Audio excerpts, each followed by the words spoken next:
The Earth is a place of endless wonder, where landscapes are often created from mere dust.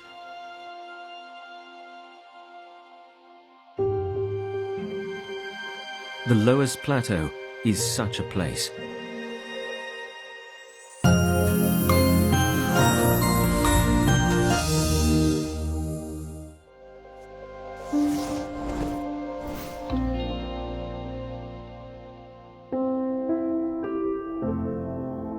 It is located in the north of central China and contains 70% of the Loess on the planet. It is hard to imagine a time when it did not exist, but this yellow land was created by particles carried by the wind. The entire mega landscape has a total of 620,000 square kilometers. Even seen from above, it's hard to comprehend the sheer size of it.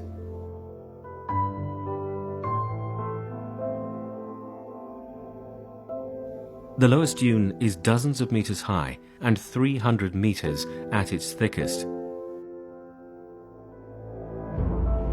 8 million years ago, super strong winds blew sand and dust here. The entire process of dust carrying and stacking took more than 2.6 million years.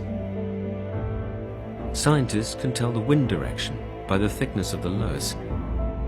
Because tiny dust particles are carried the furthest, they came to rest in the southeasternmost part of the plateau. The sand in the northwest part of the plateau is much rougher.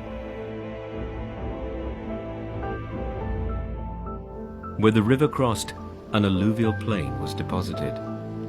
People gradually started to settle around these fertile areas. They farmed in the valley and built roads between the ravines. Finally, they made this ancient land their home and prospered generation after generation.